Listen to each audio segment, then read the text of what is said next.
Assalamualaikum warahmatullahi wabarakatuh. Halo sahabat semua, bertemu lagi di sini di channel Pak Ali Sanggau. Semoga sahabat semua dalam keadaan sehat selalu, amin. Pada video kali ini akan menceritakan kerajaan atau kesultanan yang pernah berdiri di Kalimantan Barat. Sebelum lanjut menonton video ini, alangkah baiknya Anda memencet tombol subscribe dan like di bawah ini. Berikut videonya. 1. Kerajaan Tanjung Pura. Kerajaan Tanjung Pura atau Tanjompura atau Kerajaan Matan merupakan kerajaan tertua di Kalimantan Barat yang wujud sejak abad ke-8. Kerajaan ini mengalami beberapa kali perpindahan ibu kota kerajaan. Pertama kali terletak di Negeri Barut, nama desa saat ini, Kabupaten Ketapang. Kemudian pindah ke Sukadana, saat ini ibu kota Kabupaten Kayong Utara, pada abad ke-14 Masehi, dan pada abad ke-15 Masehi berubah nama menjadi Kerajaan Matan, sejak rajanya Sorgi, Giri Kesuma, memeluk Islam. Kerajaan Tanjung Pura menjadi bukti bahwa peradaban negeri Tanah Kayong sudah cukup maju pada masa lampau. Tanjung Pura pernah menjadi provinsi Kerajaan Sriwijaya dan Singasari sebagai Bakulapura. Nama Bakula berasal dari bahasa Sanskerta yang berarti tumbuhan tanjung, Mimusops elengi, sehingga setelah dimelayukan menjadi Tanjung Pura. Sebagian keturunan kerajaan ini tersebar di beberapa wilayah karena pernikahan dan lain-lain.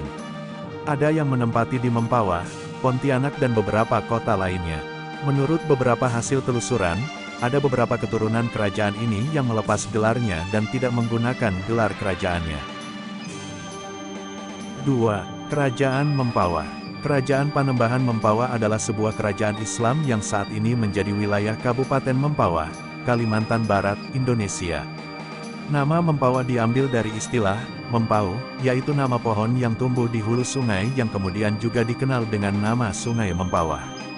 Pada perkembangannya, Mempawah menjadi lekat sebagai nama salah satu kerajaan atau kesultanan yang berkembang di Kalimantan Barat. Riwayat pemerintahan adat Mempawah sendiri terbagi atas dua periode, yakni pemerintahan kerajaan suku Dayak yang berdasarkan ajaran Hindu dan masa pengaruh Islam Kesultanan. 3. Kesultanan Pontianak. Kesultanan Kadria Pontianak adalah sebuah kerajaan Melayu Islam yang didirikan pada tahun 1771 oleh Sultan Syarif Abdurrahman Ibni Al-Habib Hussein bin Ahmad Al-Qadri, keturunan Rasulullah dari Sayyidina Husin di daerah Muara Simpang 3 Sungai Kapuas Kecil dan Sungai Landak yang termasuk kawasan yang diserahkan Sultan Banten kepada VOC Belanda. Ia melakukan dua pernikahan politik di Kalimantan, pertama dengan putri dari Kerajaan Mempawah, Utin Chandramidi, dan kedua pada tahun 1768 dengan Ratu Syahranum, Ratu Syerif dari Kesultanan Banjar, putri dari Sultan Tamjidillah pertama, sehingga ia dianugerahi gelar Pangeran Nur Alam. Setelah Habib Hussein, ayah Syarif Abdurrahman, wafat di Mempawah pada tahun 1771, mereka memutuskan mencari wilayah baru dan mendapatkan tempat di Pontianak, kemudian mendirikan Istana Kadriah dan mendapatkan pengesahan sebagai Sultan Pontianak pada tahun 1778. 4. Kesultanan Sambas. Kesultanan Sambas adalah sebuah kerajaan Melayu Islam yang terletak di wilayah pesisir utara Provinsi Kalimantan Barat atau wilayah barat laut Pulau Kalimantan dengan pusat pemerintahannya adalah di kota Sambas sekarang. Kesultanan Sambas adalah penerus pemerintahan dari kerajaan-kerajaan Sambas sebelumnya. Kerajaan yang bernama Sambas di wilayah ini paling tidak telah berdiri dan berkembang sebelum abad ke-14 Masehi sebagaimana yang tercantum dalam Kitab Negara Kertagama karya Empu Prapanca. Pada masa itu rajanya bergelar Nek, salah satunya bernama Nekriu. Setelah masa Nekriu, pada sekitar abad ke-15 Masehi muncul pemerintahan raja yang bernama Tan Unggal yang terkenal sangat kejam. Karena kekejamannya ini Raja Tan Unggal kemudian dikudeta oleh rakyat dan setelah itu selama puluhan tahun rakyat di wilayah Sungai Sambas ini tidak mau mengangkat raja lagi. Pada masa kekosongan pemerintahan di wilayah Sungai Sambas inilah kemudian pada awal abad ke-16 Masehi datang serombongan besar orang-orang dari Pulau Jawa, sekitar lebih dari 500 orang, yaitu dari kalangan bangsawan Kerajaan Majapahit yang masih beragama Hindu, yaitu keturunan dari Raja Majapahit sebelumnya yang bernama Wikramawardhana. 5. Kerajaan Sanggau. Kerajaan Sanggau adalah sebuah kerajaan yang dimanifestasikan dari kerajaan Labai-Lawai kepemimpinan Daranante pada era Sriwijaya, dan kerajaan Sanggau juga merupakan pewaris sah dari Kesultanan Sanggau yang berada di Mengkian, Kota Lama pada awal abad ke-15, tepatnya tahun 1616. Nama Sanggau sendiri diambil dari kata sangga yang memiliki arti penyangga, karena pada masa lalu daerah hilir Sungai Sekayam, tepatnya di muara sungai dan sekitarnya, merupakan daerah penyangga ekonomi pelabuhan, pasar Sanggau sekarang, dan daerah penyangga militer, benteng pertahanan kerajaan Sanggau di wilayah Pancur Aji di hilir dan Batu Lamai Dara di hulu. Selain itu, masyarakat setempat juga menyebutkan daerah ini sebagai Sangau, karena masyarakat pada masa itu lazim menggunakan tulisan dengan huruf Arab Melayu pada kegiatan sehari-hari, baik itu secara administrasi pemerintahan maupun dalam surat menyurat. Adapun nama Sanggau dalam penulisan bahasa Arab Melayu adalah Sangau. 6. Kerajaan Landak. Kerajaan Ismahayana Landak adalah sebuah kerajaan yang saat ini berlokasi di Kabupaten Landak, Kalimantan Barat. Keraton Ismahayana Landak memiliki kronik sejarah yang relatif panjang, meskipun sumber-sumber tertulis yang membuktikan sejarah kerajaan ini bisa dikatakan sangat terbatas. Sama halnya dengan sumber dari cerita-cerita rakyat yang muncul di Ngabang, Kalimantan Barat, tempat di mana kerajaan ini berada.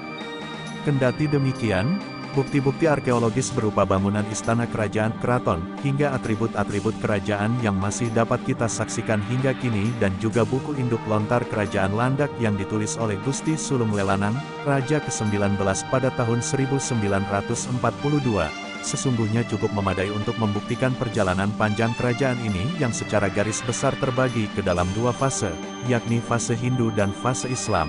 Ini telah dimulai sejak tahun 1275 Masehi. 7. Kerajaan Tayan.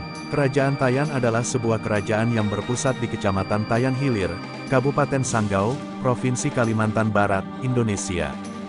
Pendiri kerajaan Tayan adalah putra Brawijaya dari kerajaan Majapahit yang bernama Gusti Likar atau Lekar. Bersama dengan saudara-saudaranya, Gusti Likar meninggalkan kerajaan Tanjung Pura yang sering terlibat peperangan. Pemerintahan kerajaan Tayan kemudian dipegang oleh Gusti Ramal bergelar Pangeran Martajaya Yuda Kesuma, putra Pangeran Mancar pendiri kerajaan Meliau yang adalah kemenakan Gusti Likar. Mula-mula ibu kota kerajaan berlokasi di Teluk Kemilun. 8. Kerajaan Sintang. Kerajaan Sintang adalah sebuah kerajaan yang pernah berdiri di Kabupaten Sintang, Kalimantan Barat. Diduga, kerajaan Sintang pada mulanya adalah kerajaan bercorak Hindu. Akan tetapi, tidak diketahui secara pasti kapan berdirinya. Dalam perkembangannya, ajaran Islam mulai masuk ke wilayahnya dan kerajaan ini berubah menjadi bercorak Islam. Kerajaan Sintang mulai mengalami kemunduran hingga akhirnya runtuh setelah menyepakati perjanjian dengan Belanda. Bukti sejarah berdirinya kerajaan Sintang dapat ditelusuri melalui sejumlah benda peninggalan, seperti batu lingga yang bergambar Mahadewa dan Arcanandi di Desa Tanjung Riah, Kecamatan Sepau. Tidak jauh dari lokasi tersebut, ditemukan juga makam Aji Melayu, yang diduga merupakan nenek moyang raja-raja kerajaan Sintang. Aji Melayu adalah penyebar agama Hindu di Sintang yang berasal dari Semenanjung Malaya. Ia datang pada abad keempat dan menikah dengan wanita cantik bernama Putung Kempat. Dari pernikahannya, Aji Melayu dikaruniai anak laki-laki bernama Dayang Lengkong, yang kelak keturunannya menjadi penguasa di Sintang. Adapun keturunan Dayang Lengkong adalah Demang Irawan, orang yang gemar bertualang bersama pengikutnya pada abad ke-13. Dalam petualangannya, ia sampai di daerah Tempunak, yang tengah terjadi konflik perebutan perbatasan antara suku Dayak Desa dan Dayak Lino. Demang Irawan pun mencoba membantu dan berhasil meredam konflik antara kedua suku tersebut. Karena kebaikannya itu, ia diangkat menjadi pemimpin suku Dayak Desa dan Lino. Kekuasaan Demang Irawan kemudian meluas dan memindahkan pusat pemerintahannya ke Senatang, yang tepatnya di persimpangan Sungai Kapuas dan Melawi. Dari situlah, Senatang kemudian dikenal sebagai daerah Sintang, yang merupakan pusat pemerintahan kerajaan Sintang. Menjelang akhir abad ke-17, Abang Nata naik tahta dan menjadi penguasa Sintang pertama yang masuk Islam. Setelah menjadi raja, ia bergelar Sultan Nata Muhammad Syamsuddin Sa'adul Hariwadin. Pada masa ini, Islam masuk dan berkembang di Sintang karena dibawa oleh pedagang dari Arab, Banjar, Sarawak, dan Minangkabau. Selain menetapkan Sintang sebagai Kesultanan Islam, Sultan Nata juga menyusun undang-undang, pendirian masjid, dan membangun istana kesultanan. Pada 1736, Sultan Nata digantikan oleh putranya, Sultan Abdurrahman Muhammad Jalaluddin atau dikenal sebagai Sultan Aman. Pada masa Sultan Aman, Sintang mengalami kemajuan di bidang pertanian. Selanjutnya, tahta kerajaan jatuh kepada Sultan Cecep. Semasa pemerintahan Sultan Cecep, dibangun masjid baru untuk menggantikan yang lama. 9. Kerajaan Sekadau. Kerajaan Sekadau diperkirakan berdiri sekitar tahun 1780-an dengan pusat kerajaan berada di Kematu, sekitar 3 km dari Rawak Hilir, di Sekadau. Cikal bakal kerajaan ini berasal dari pecahan rombongan kerabat Daranante, yang dipimpin oleh Singapati Bardat dan Pati Bangi. Rombongan ini menyusuri Sungai Sekadau, anak dari Sungai Kapuas. Dalam perkembangannya, mereka menurunkan suku Kematu, Benawa, Senganan, dan Mualang. Keturunan Dayak Mualang itulah yang akhirnya menurunkan Raja-Raja Sekadau. Adapun penguasa pertama kerajaan Sekadau adalah Pangeran Engkong, yang memiliki 3 anak laki-laki bernama Pangeran Agong, Pangeran Kadar, dan Pangeran Senarong. Pangeran Kadar kemudian dipilih oleh Pangeran Engkong sebagai penerusnya karena dianggap lebih mampu memahami kehendak rakyat dan lebih bijaksana daripada kakaknya, Pangeran Agong. Setelah Pangeran Kadar, kerajaan Sekadau dipimpin oleh Pangeran Suma, yang sebelumnya dikirim untuk belajar Islam di Mempawah. 10. Kerajaan Selimbau. Kerajaan Selimbau adalah kerajaan kecil yang berdiri di Kecamatan Selimbau, Kabupaten Kapuas Hulu, Kalimantan Barat. Konon, pendiri kerajaan ini adalah seorang suku Dayak bernama Guntur Baju Bindu atau Raja Abang Bindu. Mulanya, kerajaan Selimbau bercorak Hindu. Baru pada masa Raja ke-20, Islam ditetapkan sebagai agama resmi kerajaan setelah sultannya menjadi Muslim. Sama dengan kebanyakan kerajaan di Kalimantan Barat, Selimbau juga terkena pengaruh Belanda. Pengaruh tersebut semakin kuat seiring berjalannya waktu, hingga Belanda bebas melakukan campur tangan dalam urusan internal kerajaan. Kerajaan Selimbau didirikan oleh orang Dayak bernama Guntur Baju Bindu atau Raja Abang Bindu, yang setelah menjadi raja bergelar Guntur Baju Bindu Kilat Lambai lalu. Diperkirakan, kerajaan Selimbau berdiri pada tahun 600, atau sekitar abad ke-7 Masehi. Pada waktu didirikan, kerajaan ini masih bercorak Hindu. Namun, tidak banyak informasi yang diketahui selain itu. Kerajaan Selimbau berubah menjadi kerajaan Islam pada masa pemerintahan Raja yang ke-20, yakni Pangeran Muhammad Jalaluddin yang bergelar Pangeran Sutakusuma. Pada masa ini, Raja mengirim utusan ke kerajaan Mempawah dan Pontianak. Berkat bantuan dari dua kerajaan ini, Selimbau semakin berkembang menjadi kerajaan yang kuat dan disegani. 11. Kerajaan Kubu. Kerajaan Kubu adalah salah satu kesultanan yang pernah berdiri di wilayah Kabupaten Kubu Raya, Kalimantan Barat. Peletak dasar kerajaan ini adalah Syarif Idrus, seorang ulama keturunan Hadramaut, Yaman, yang masih keturunan Nabi Muhammad. Kerajaan Kubu didirikan pada abad ke-17 dan masa pemerintahannya berakhir ketika tergabung menjadi wilayah NKRI. Cikal bakal kerajaan Kubu berasal dari para imigran asal Hadramaut, Yaman, yang pergi ke timur untuk mencari daerah baru. Para perantau yang berjumlah sekitar 45 orang ini sampai di Palembang, lalu terus bergerak hingga ke Kalimantan Barat. Ketika sampai di Kalimantan Barat, mereka menyebarkan Islam di Sukadana dan Mempawah. Sedangkan salah satu pengembara bernama Syarif Idrus, memilih mencari daerah lainnya bersama beberapa orang lainnya. Syarif Idrus melakukan perjalanan menyusuri Sungai Kapuas kecil hingga sampai pada daerah yang menarik perhatiannya, yaitu Sukapinan atau persimpangan Sungai Rasau. Di wilayah itulah, ia dan rombongannya menetap lalu membangun perkampungan. Dalam perkembangannya, suku Dayak yang lalu lalang tertarik melihat tata cara kehidupan di kampung baru itu. Mereka akhirnya bergabung hingga perkampungan semakin ramai. Adapun Syarif Idrus diangkat menjadi pemimpin kampung dan membuat perdagangan hasil hutan semakin maju. Aktivitas perdagangan kampung tersebut menarik banyak pedagang dari luar daerah. Di sisi lain, muncul ancaman yang membuat Syarif Idrus terpaksa memindahkan kampung ke dalam hutan untuk keamanan. Sebagai pemimpin, ia juga berupaya membangun pertahanan dengan menimbun kayu di sungai yang ada di dekatnya. Daerah itu akhirnya terkenal dengan nama Kubu, karena diambil dari kata kubu pertahanan. Pada 1775, Kampung Kubu berubah menjadi pemerintahan sendiri berbentuk kerajaan dengan Syarif Idrus, tahun 1775 sampai tahun 1794 sebagai raja pertamanya bergelar Tuan Besar Kubu. Dalam menjalankan pemerintahan, ia dibantu oleh 3 rekannya yang bernama Sayyid Hamzah Al-Barakbah, Sayyid Ali As-Sahabuddin, dan Syekh Ahmad Faluga, yang juga berasal dari Yaman. 12. Kerajaan Bunut. Kerajaan Bunut atau Nanga Bunut merupakan kerajaan yang pernah berdiri di muara Sungai Kapuas, Kalimantan Barat. Leluhurnya adalah Abang Riyang yang bergelar Kiai Riyang atau Kiai Pati Riyang bin Sumbung Batik, yang berasal dari Embalo.